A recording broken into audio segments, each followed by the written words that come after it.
आपसी गुटबाजी को छोड़ के बीजेपी ने तैयारी कर ली है साल 2027 में अखिलेश यादव के पीडीए के बदले कुछ नया करने की और लगातार तीसरी बार सत्ता हासिल करने की। अखिलेश यादव के पीडीए का बोलबाला लोकसभा चुनाव के बाद बढ़ा जब नतीजे समाजवादी पार्टी और कांग्रेस के पक्ष में आए। बड़े बड़े राजनीतिक पंडितों ने किसी में से किसी पंडित ने यह दावा नहीं किया था कि अखिलेश यादव के साथ कांग्रेस की भी उत्तर प्रदेश के भीतर 6 लोकसभा की सीटें आ जाएंगी, लेकिन पीडीए के दम पे वो आखिरकार होकर दिख गया और अखिलेश यादव के साथ कांग्रेस को भी बड़ा फायदा मिला। बीजेपी योगी के नेतृत्व में ही जाति वाले पैटर्न पे काम करने की कोशिश कर रही है और यूपी के अलग अलग डिवीजन को बांटने की कोशिश कर रही है, जिसमें सबसे पहले पूर्वांचल को बांटा गया है। पूर्वांचल के अलावा अवध को अलग हिस्से में रखा गया है और पश्चिम में जातियों के अंदर अलग अलग व्यवस्था की गई है ताकि बीजेपी पश्चिम, अवध और पूर्वांचल यूपी की सियासत के तीनों बेहतर अंग को सही से साध पाए। लेकिन यह होगा कैसे और पीडीए का विकल्प निकलेगा कैसे, इस बात को समझने के लिए आपको हमारे साथ कुछ देर के लिए जुड़ना पड़ेगा। अखिलेश यादव के पीडीए में पिछड़ा, दलित और अल्पसंख्यक का नारा था। उन्होंने उस डिवीजन में किसी पिछड़े को अलग कैटेगरी में नहीं रखा था। हुकुम कमेटी के मुताबिक साल 2001 में एक रिपोर्ट सौंपी गई, जिस रिपोर्ट में यह बताया गया कि यूपी के भीतर लगभग 50% से 1-2% ज्यादा या कम यूपी में ओबीसी आबादी है, जिसमें से एक बड़ा हिस्सा यादवों का है जो लगभग 19.4% है और ये वो आंकड़ा है जिससे बीजेपी अब मेहनत करके हासिल करना चाहती है। इसीलिए बीजेपी ने पीडीए के बदले पीपीआर मॉडल पूर्वांचल के लिए तैयार किया है, जबकि पश्चिम के लिए यह मॉडल दूसरा हो जाएगा। और बीजेपी में इस बात की भी चिंता बढ़ गई है कि जो पीपीआर मॉडल है अगर सही से काम करेगा तो इसका फायदा बीजेपी को बिहार चुनाव के दौरान भी मिल सकता है।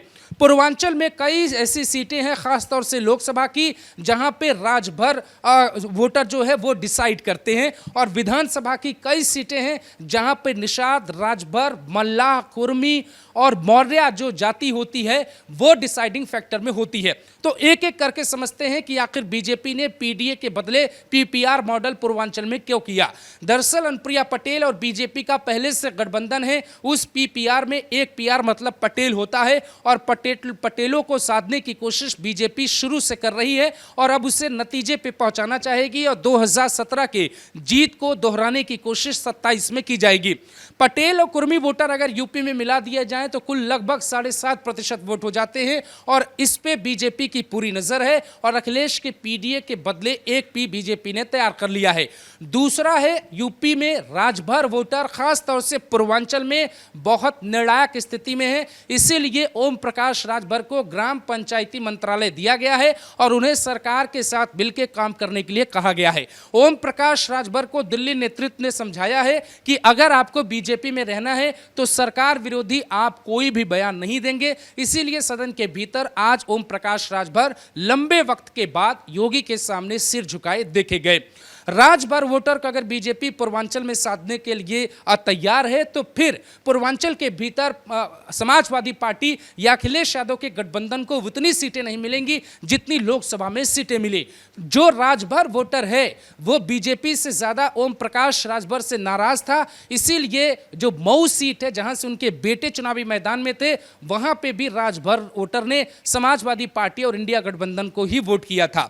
सीधे तौर पे अगर आप समझे तो पीपीआर मॉडल ठीक उसी पैटर्न पे काम करेगा जैसे अखिलेश यादव का पीडीए करता है, लेकिन इस मॉडल में किसी भी जिले में, किसी भी मंडल में और किसी भी डिवीजन में बीजेपी ने अल्पसंख्यकों को नहीं जोड़ा है, जो इस कड़ी का एक बहुत दिलचस्प किस्सा है। बीजेपी ये बात समझ चुकी है कि मुसलमान बीजेपी को वोट न के बराबर करेंगे और उन्हें साधने से बेहतर है फ्रंट लाइन पे काम करना चाहिए और इसीलिए दूसरे डिवीजन पर भी बीजेपी की नजर है। पूर्वांचल में पीपीआर मॉडल बनेगा, पटेल, पासी और राजभर। राजभर के साथ पासी एक ऐसा समुदाय है यूपी का, एक ऐसी जाति है यूपी की जो कई सीटों पे डिसाइड करती है कि कौन कैंडिडेट जीतेगा।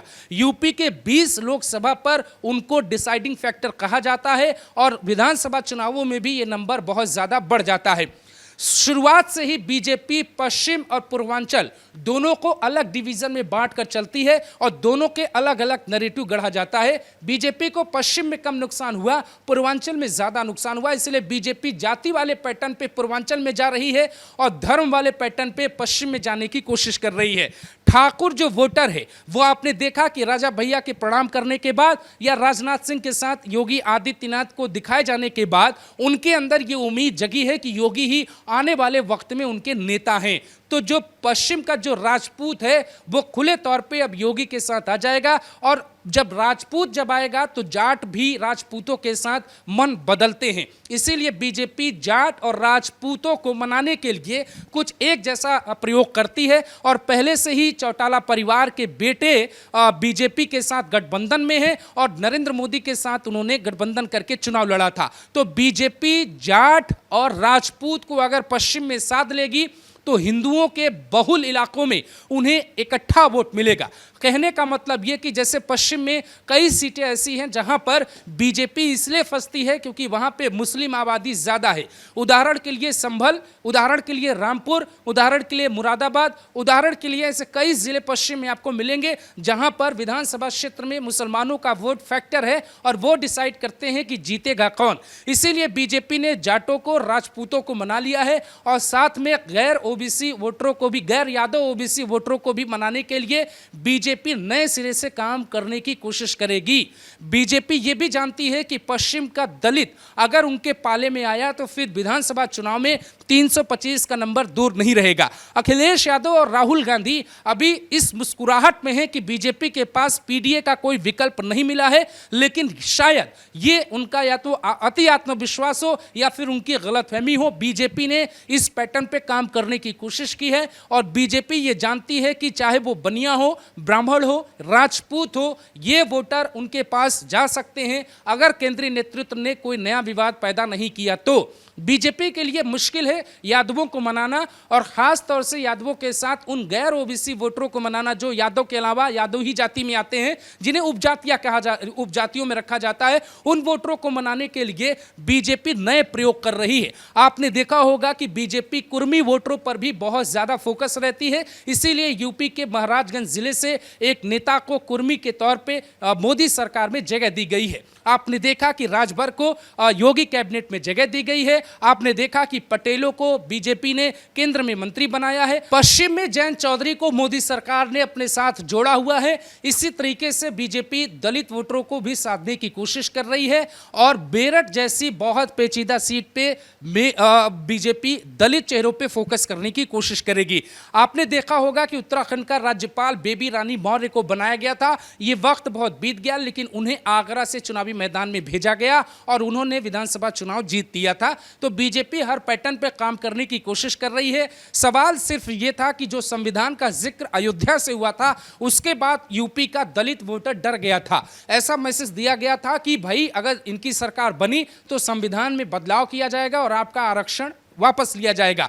इसीलिए जब दिल्ली से योगी आदित्यनाथ लौटे तो सबसे पहला और कड़ा प्रहार उन्होंने विपक्ष के उसी एजेंडे पर किया जो एजेंडा चुनाव में काम कर गया था और उन्होंने ओबीसी को गुमराह करने के लिए योगी आदित्यनाथ ने इशारों ही इशारों में रावण कह दिया विपक्ष को। समाज में बजरंग बली की ताकत छुपी हुई है, बस उस ताकत को उजागर किए जाने की आवश्यकता है। उस ताकत को उजागर किए जाने की आवश्यकता है। रावण की लंका को जलाने में और उसको दहन करने में बहुत देर नहीं लगेगी। ये जो रावण आज गुमराह करके समाज को आपस में ही लड़ाने का काम कर रहा है, याद रखना, हमारा ओबीसी समाज मजबूत हो यह महत्वपूर्ण है, लेकिन हमें सर्व समाज के साथ बेहतर समन्वय करके देश विरोधी और समाज विरोधी गतिविधियों में लिप्त तत्वों को बेनकाब करते हुए। उदाहरण के लिए लखनऊ की 2 लोकसभा सीटें हैं, एक लखनऊ और दूसरी मोहनलालगंज। मोहनलालगंज पहले से ही आरक्षित रहती है और बीजेपी इससे पहले अपने दलित चेहरे के साथ ही चुनाव जीती थी, लेकिन इस बार बीजेपी पीडीए के गठबंधन के बाद हार गई और बीजेपी को वहां पे नुकसान उठाना पड़ा। ऐसा कहा जाता है कि मोहनलालगंज की जो सीट है वहां पे डिसाइडिंग फैक्टर पासी के पास है, इसीलिए बीजेपी अवध में पासी वोटरों को मनाने की कोशिश कर रही होगी। आपने देखा कि सदन के भीतर योगी आदित्यनाथ जिस समाजवादी नेता से बात कर रहे थे वो भी पासी समाज से आते हैं और उन्हें मनाने की कोशिश बीजेपी लंबे वक्त से कर रही है। यानी कहने का मतलब यह कि बीजेपी जातिगत आकलन करते हुए, क्योंकि देश में कोई 1971 के बाद कोई ठोस ऐसी जनगणना नहीं है जिसमें यह पता किया जा सके कि जातियों की संख्या किस तरीके से बटी है, इसीलिए विपक्ष जातिगत आरक्षण की मांग कर रहा है। और बीजेपी हुकुम वाली जो रिपोर्ट है, हुकुम कमेटी की जो रिपोर्ट है साल 2001 में जो आई, उसी रिपोर्ट पे चलने की कोशिश कर रही है। अगर उस पैटर्न को भी बीजेपी फॉलो करती है तो भारी संख्या में बीजेपी के जो घटे हुए वोट हैं वो बढ़ सकते हैं और इसकी जिम्मेदारी केंद्रीय नेतृत्व ने योगी आदित्यनाथ को दिया है। आप देखेंगे कि आने वाले दिनों में बीजेपी का अध्यक्ष कोई बहुत निचली जाति से हो सकता है, दलित या फिर ओबीसी चेहरे का हो सकता है। और बीजेपी अब हार्ड लाइन पे काम करेगी। जैसे मध्य प्रदेश के सीएम के नाम के आगे यादव जुड़ा है, बीजेपी वही प्रयोग यूपी में भी करने वाली है, क्योंकि अब बताना ना पड़े कि उनका अध्यक्ष ओबीसी वोटर से आता है। ऐसा कोई नाम आएगा जब पश्चिम के लोग भी समझ जाएंगे कि उनकी जाति क्या है और पूरब के लोग भी समझ जाएंगे उनकी जाति क्या है। यही प्रयोग बीजेपी यहां करने वाली है। संभावनाएं यही है कि कुर्मी समाज से बीजेपी कोई अपने बीजेपी अध्यक्ष के तौर पर नियुक्त करेगी। जाहिर तौर पे कुर्मी वोटर ऐसा है जो पटेलों के साथ मिल जाए तो कई सीटों पे बीजेपी को बढ़ोतरी मिल सकती है। यादव वोटर में बीजेपी बहुत सेंधमारी नहीं कर पाएगी, लेकिन गैर यादव वोटरों में कुर्मी जो जाति होती है उनकी एक बहुल संख्या है, मौर्य जो होते हैं उनकी एक बहुल संख्या है और बीजेपी उसी फायदे के लिए केशव प्रसाद मौर्य से डिप्टी सीएम की कुर्सी नहीं ले रही है। अदरवाइज कहानी बीजेपी में यह बन चुकी थी कि केशव प्रसाद मौर्य डिप्टी सीएम की कुर्सी से उन्हें छोड़कर जाना पड़ता। योगी को यही संदेश दिया गया है, जातिगत व्यवस्था बनाए रहते हुए आपको यूपी में बदलाव करना है।